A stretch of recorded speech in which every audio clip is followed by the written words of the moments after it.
그 한 분 한 분마다 이 특징이 있고 그분들이 귀한 어떤 신앙과 그분들의 어떤 신앙의 자리를 계속 강조하다 보니까 많은 분들이 다 이제 그 특징이 있고 귀한 어떤 믿음이 있고 사역이 있죠.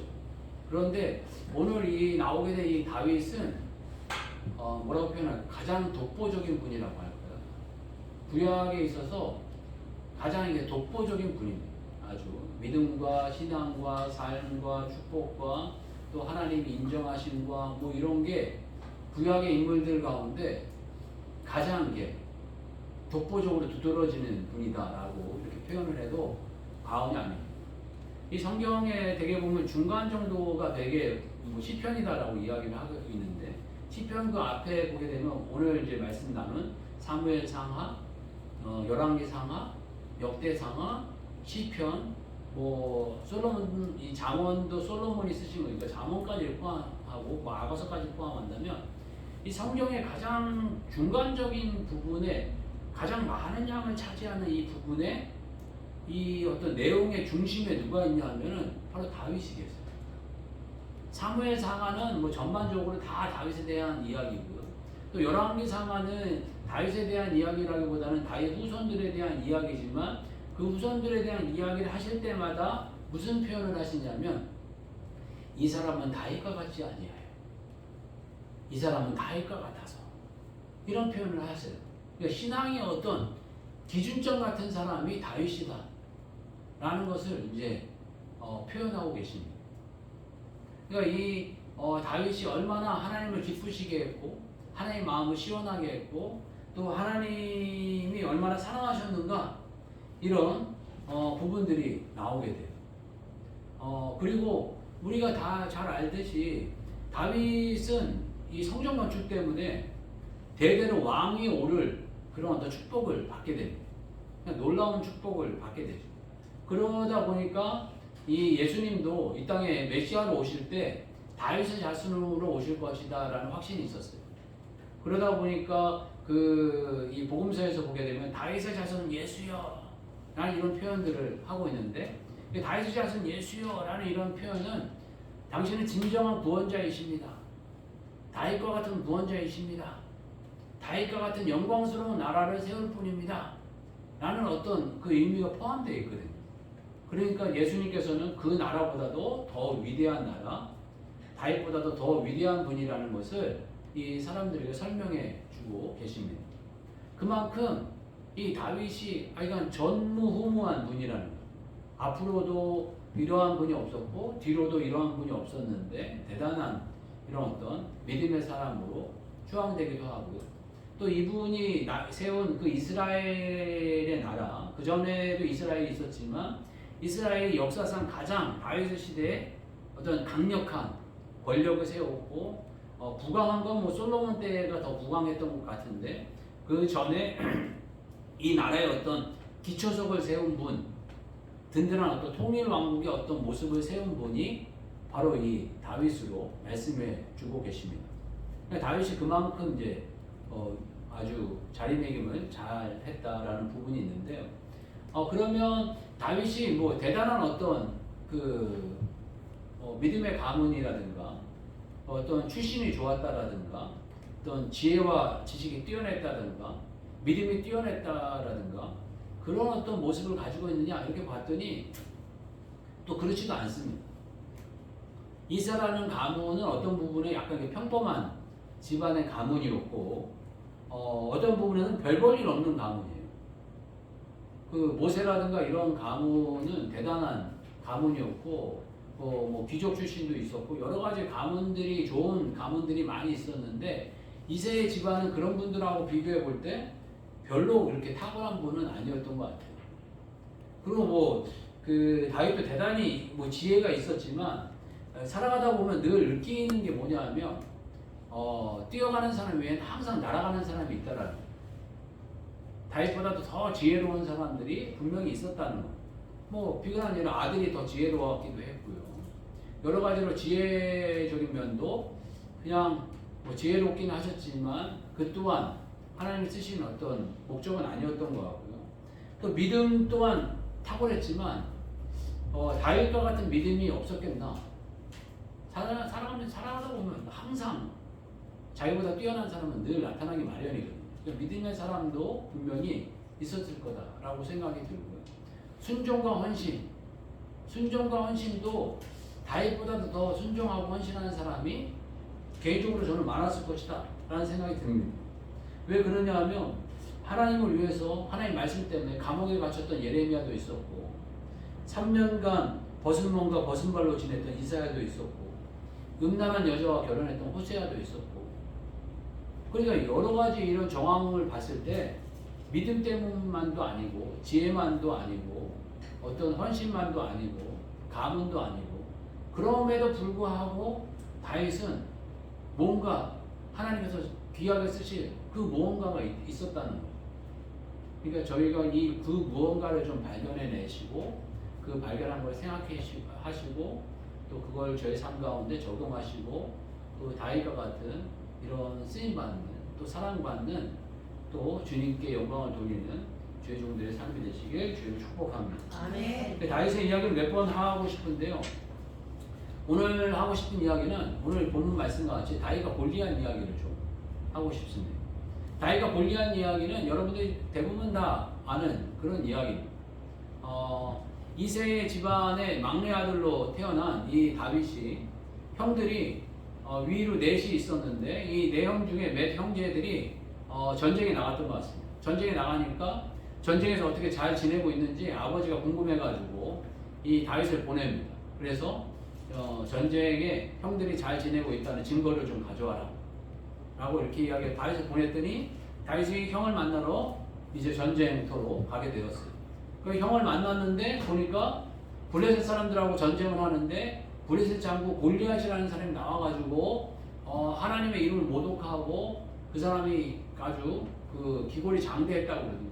뭐 2m 30 내지 2m 40 뭐 이렇게 됐다라고 표현합니다. 그러니까 뭐 기골이 장대하고 어마어마한 분이겠죠. 그러니까 그 당시에 뭐 전쟁을 힘으로 하는 거니까 뭐 이거 뭐 싸움이 안 되는 그런 상황이었던 것 같습니다.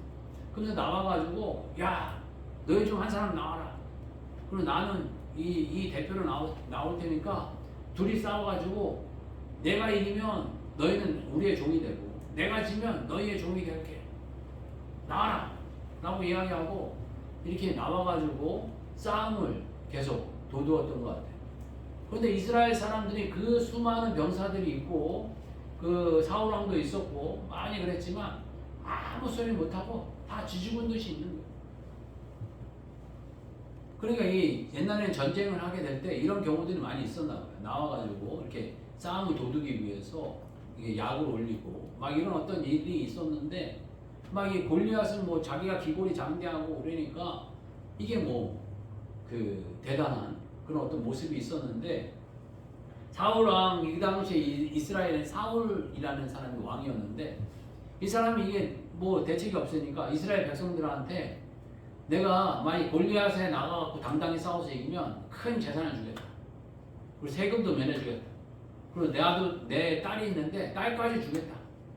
누가 좀 나와봐라. 근데 아무도 못 나오는 거예요. 그런데 이 작은 다윗이 형들 만나러 왔다가 이 소리를 듣고 자기가 나가겠다. 자기가 나가겠다고 하니까 사람들이 그래 뭐 니라도 해봐라 이렇게 해갖고 이 사울 왕을 만난 거예요. 근데 사울 왕이 보니까 답답한 모양이에요. 이게 아무것도 아닌 그 목동이 군인도 아닌 것이 와가지고 그 당시에 좀 소년 같은 작은 체구의 이렇게 소년이었던 것 같아요. 그게 자기가 하도 뭐 아니까 자기의 어떤 투구와 이런 어떤 갑옷과 이 칼을 다 내줬나 봐요. 근데 자기가 이렇게 좀 이렇게 입어보더니 자기가 써본 게 아니니까 이건 안 되겠다. 내가 이제 나가겠다. 라고 해서 자기가 평상시 하던 대로 이제 나가게 되는데 나와가지고 자기가 목동이었기 매끈매끈한 물맷돌 5개를 조약돌 5개를 취하고 물매를 들어서 나와가지고 이 골리앗에게 나아가게 되는데 골리앗은 어이가 없어가지고 이 미소년 같은 다윗을 조롱하고 비웃게 됩니다. 근데 조롱하고 비웃는 이 다윗이 이 골리앗을 향해서 물맷돌을 잡아가지고 물맷돌로 이 조약돌을 던져서 이 골리앗을 맞추게 됐는데 그 맞추게 되는 이 과정 가운데 이 다윗은 유명한 고백을 하게 되죠. 그래서 자기가 이게 싸우는 것은 내 힘과 내 능력이 아니라 여호와의 이름으로 하나님의 이름으로 나아간다라고 고백을 합니다. 그래서 45절 보게 되면 다윗이 블레셋 사람에게 이르되 너는 칼과 창과 단창으로 내게 나아오니와 나는 만군의 여호와 이름 곧 내가 모욕하는 이스라엘 군대의 하나님의 이름으로 내게 나아가노라. 오늘 여호와께서 너를 내 손에 넘기시리니 내가 너를 쳐서 내 목을 베고 블레셋 군대의 시체를 공중의 새와 땅의 짐승에게 주어 온 땅으로 이스라엘에게 하나님이 계신 줄을 알게 하겠고 또 여호와의 구원하심이 칼과 창에 있지 아니함을 이 무리에게 알게 하리라. 전쟁은 여호와께 속한 것인즉 그가 너희를 우리 손에 넘기시리라. 아멘. 여호와께 이 전쟁은 있다 라는 이런 믿음으로 나아가서 물매를 던졌는데 그게 골리앗의 이마에 명중을 하게 되고 깊이 박혀서 이 골리앗은 쓰러지게 돼서 그 시체에 넘어진 그 몸 위에 올라가게 되고 몸 위에 올라가서 본인은 칼이 없었기 때문에 골리앗의 칼을 빼고 가서 골리앗의 목을 베어버리는 장면이 오늘 이 본문의 장면입니다. 참 이게 되게 영광스럽고 드라마틱한 장면입니다. 그래서 저희가 이 이야기할 때마다 어려운 싸움, 어려운 전쟁 이야기할 때마다 다윗과 골리앗의 싸움에 대해서 이야기하실 때가 많이 있습니다. 그래서 이 싸움을 보면서 제가 느끼는 몇 가지의 감정들이 있습니다. 첫 번째는 왜 미소년 다윗이냐라는 거예요. 하나님께서는 왜 미소년 다윗을 선택하셨을까? 왜 이 사건을 일으키신 것인가? 라는 생각이에요. 하나님께서는 아까 우리가 찬양을 하나님께 드렸듯이 낮은 자의 하나님이라는 표현을 하잖아요. 가장 낮은 나의 마음 하나님께서 기뻐하신다. 그러니까 사람이 깨지고 상하고 무너지고 이런 마음들을 하나님 기뻐하세요. 그때 하나님을 의지하는 마음이 생기는 것 같아요. 사람이 뭔가 잘 되고 축복이 있고 뭔가 이렇게 하면 자기가 잘났다고 늘 생각하고 내가 뭐 노력을 잘했고 내가 뭐 능력이 있고 내가 운이 좋고 내가 막 이런 생각을 갖는데 깨지고 무너지고 없어지고 막 이렇게 초라해지면은 그때는 하나님밖에 없습니다. 이런 고백이 나올 수밖에 없는 것 같아요.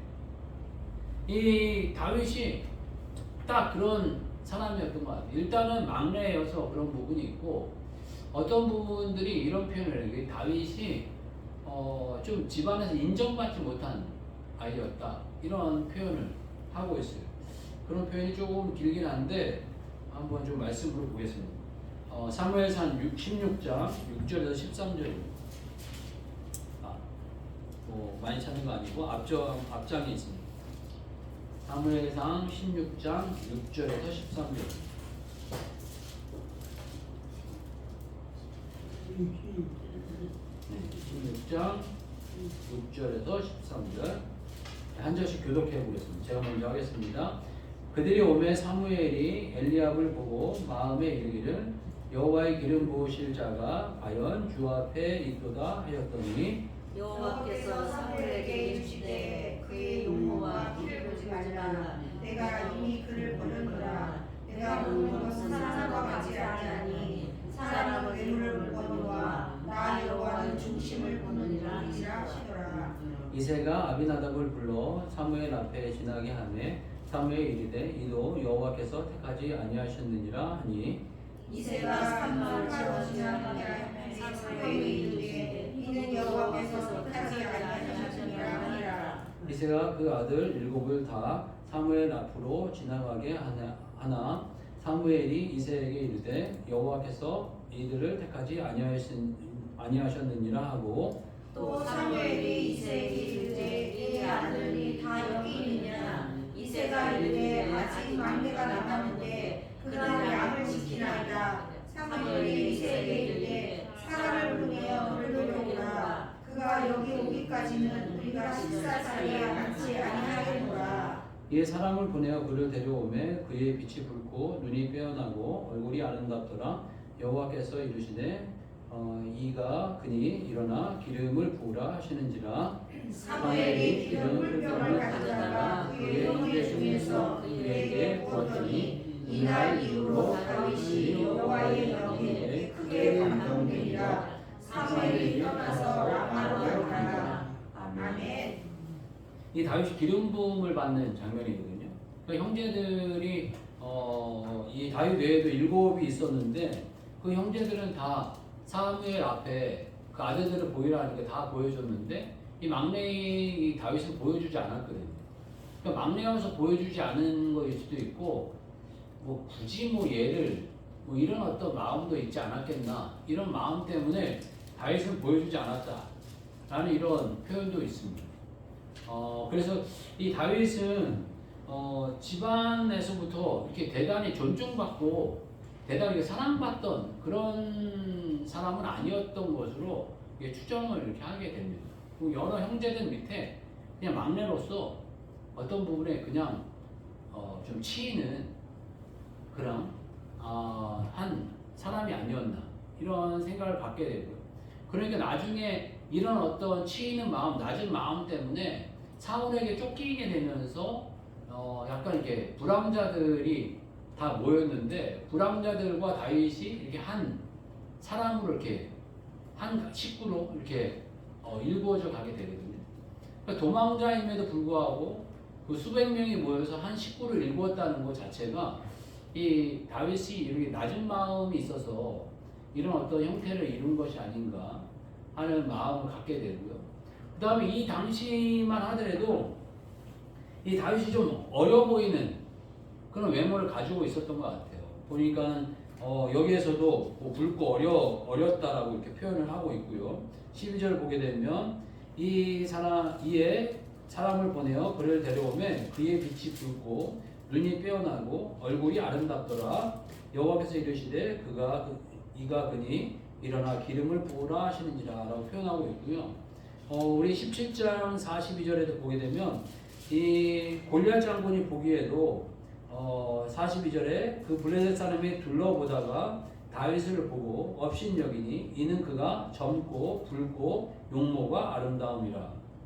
그러니까 조금 이 아름답다는 이 표현이 좀 여자애 같고 연약해 보이고 약간 그런 모습이었던 것 같아요. 그러니까 이 다윗이 여러 가지로 그러니까 그 외형적으로도 가문적으로도 뭐 하나 이렇게 빼어난 게 아무것도 없는 그냥 별볼일 없는 그런 어떤 사람이었던 것 같습니다. 그럼에도 불구하고 하나님께서 이 다윗을 높여주시고 사용하신 이유는 뭘까 이런 생각을 해보게 되는데요. 저는 이 다윗을 사용하시는 이 어떤 그 이유 어떤 그 모습 가운데 하나가 도전이라는 단어를 사용하고 싶습니다. 도전. 이 여호와의 이름을 가지고 세상의 험난한 일들을 향해서 도전하는 어떤 이 모습을 하나님 기뻐하시는 게 아닌가 하는 마음을 갖게 됩니다. 이 하나님께서는 뭔가 주님께 간절히 매달리고 주님께 의지하고 또 주님께 답을 얻으려고 하는 그러한 백성을 너무 좋아하세요. 심령이 가난한 자는 마음이 가난한 자는 복이 있나니 마음이 가난하고 심령이 가난한 자는 어떤 부분에서 다른 데에 기댈 데가 없는 사람 이런 사람을 또 하나님만 전적으로 그 의지할 수밖에 없는 그런 어떤 인생을 하나님 기뻐하시는 게 아닌가 하는 마음을 갖게 됩니다. 이러한 모습을 생각하게 되면서 여자분들이 많이 생각나더라고요. 특히 이제 혈류증 앓던 여인 12년 동안 고생했지만 낫지 못해가지고 예수님 옷가에라도 손을 대면 좋겠다라고 해서 옷가에 손을 대서 낳은 그 여인이라든가 또 가나안 여인이 수로보니의 여인이었던 그 사람을 이 자녀들의 떡을 개들에게 줄 수 없다라고 거부를 했지만 그 여자분이 간절히 매달리니까 예수님 그 응답해 주셔서 그 자녀를 낳게 해주시는 사건이 있지 않습니까? 그러니까 하나님께서는 뭔가 전심전력하고 간절히 매달리고 이런 어떤 그런 마음을 기뻐하시고 이뻐하시고 좋아하신다. 그리고 이 누가복음에서도 보게 되면 불의한 청지기 비유를 하지 않습니까? 불의한 청지기가 있었는데 불의한 청지기에게 한 여자가 한 과부가 와서 자기의 억울함을 호소했는데 안 들어주는 거예요. 그러니까 하나님께서 예수님께서 기도를 가르치실 때 계속 강구하라는 거예요. 그러면 불의한 청지기가 이 사람의 이야기가 합당해서 뭐 간절해서가 아니라 귀찮아서 들어준다는 거예요.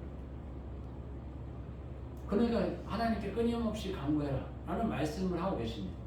그런데 그 말씀을 잘 생각해 보면 하나님은 불의한 청지기가 아니세요. 그런데 자기를 향해서 불의한 자다라고 예를 드시면서 자기를 더 낮추신 거예요. 자기를 낮추시면서 너희들이 할 일이 무엇이냐? 강구해라. 강구해라. 우리들이 할 일은 강구하는 거예요. 강구하는 거. 도전하는 거. 이게 우리들이 할 일이라는 거예요. 세상에 험난한 일들은 항상 있어 왔어요. 어떤 골리앗 장수와 같은 공격과 도전과 어려운 일들은 항상 있어 왔어요. 항상 있어 왔는데 우리가 할 일이 무엇이냐? 도전하라는 거예요. 도전. 주님의 이름을 걸고 도전하라는 거예요. 안 될 걸 알면서도 도전하라는 거예요. 어떤 면에서 객관적으로 봤을 때 골리앗 장군과 다윗 싸움은 백전백패가 맞습니다. 그 장군은 싸움에 능한 사람이고 이 다윗은 싸움을 한 번도 안 해본 사람이에요.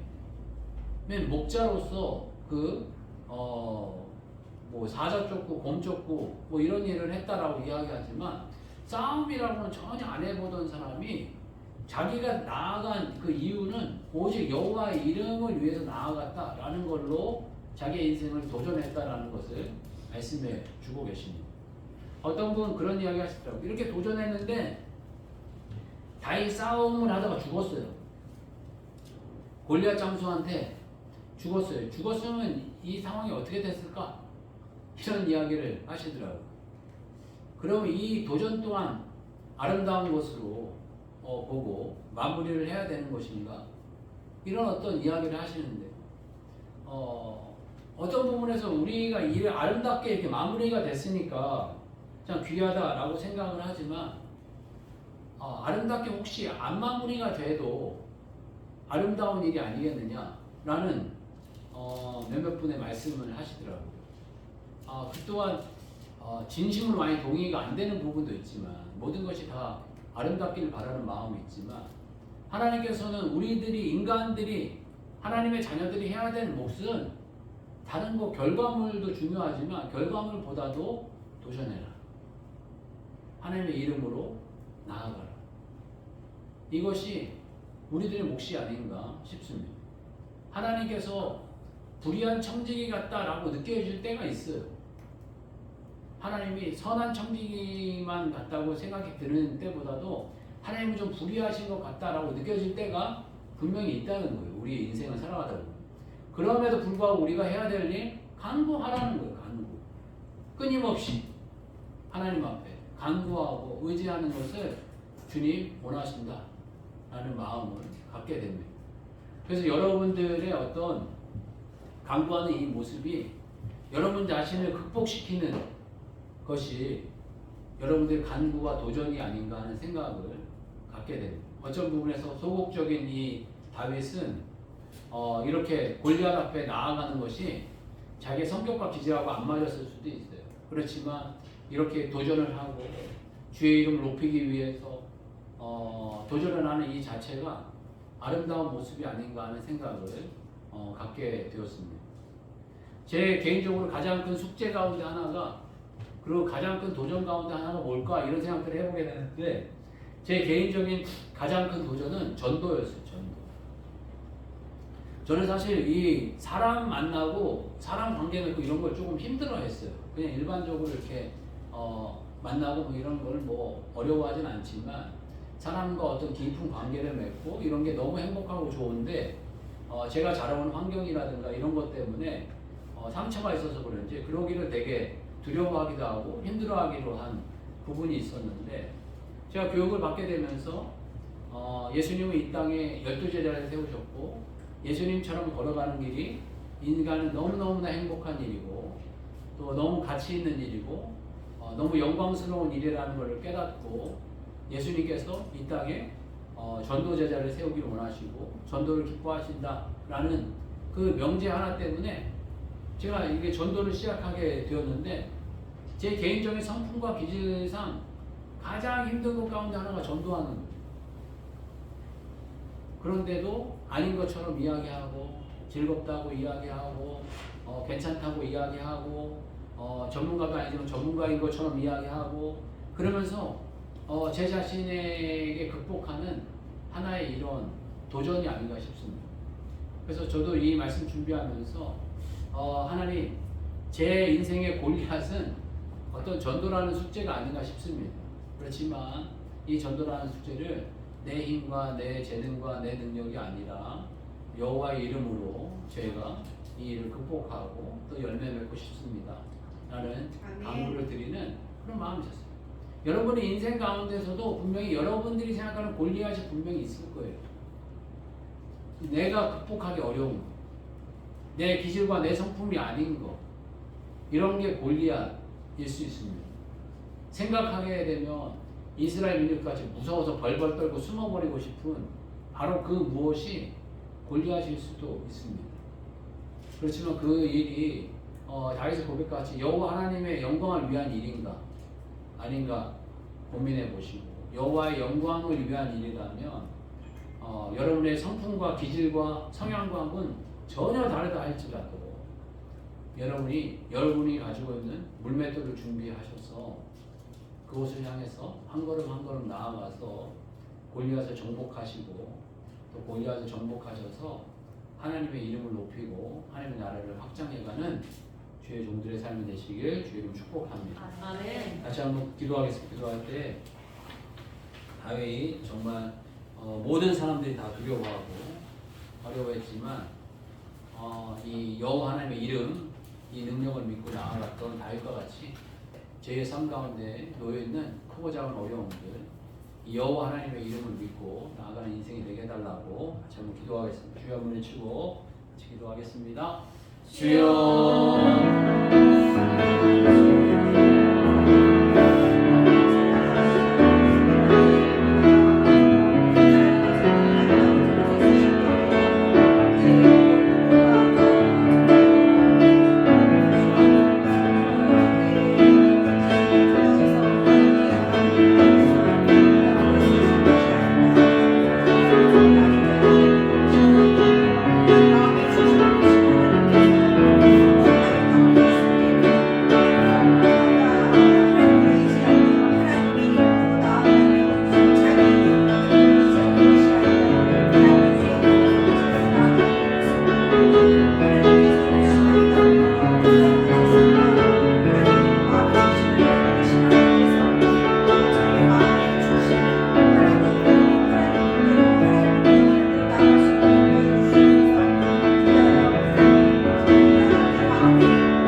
좋으신 하나님, 이 골리앗으로 인하여서 모든 사람이 두려워 떨고 어찌할 줄 몰라하는 이 상황 가운데 다윗이 오직 여호와 하나님의 그 이름을 믿고 또 그 이름을 의지해서 도전하며 나아갔듯이 저희들의 이러한 인생 가운데 크고 작게 찾아오는 모든 어려움들을 여호와의 이름으로 도전하고 주님의 이름을 높이고 주님께 영광 돌리는 인생이 되게 하여 주시옵소서. 아멘. 저희들의 성품과 기질과 또 성격을 넘어서 주님께 영광 돌려가는 인생이 되도록 기름 부어 주옵소서. 주 예수 그리스도의 이름으로 기도드렸습니다. 아멘.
예수님의 길을 따라 함께 배우고 훈련하며 잃어버린 영혼들을 예수님께로 인도하여 사역자가 되게 하고 역사적 책임의식을 발견하여 나라와 세계를 위해 전도와 선교, 봉사를 하는 생명의 공동체가 되는 것을 목적으로 합니다. 아멘.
지금은 우리 주 예수 그리스도의 은혜와 하나님 원하신 사랑과 성령님의 감화 감동 교통하심이 이젠 다윗과 같은 믿음의 도전을 하고자 하는 주의 모든 종들에게 지금부터 영원토록 함께 계시기를 간절히 축복하옵나이다. 아멘.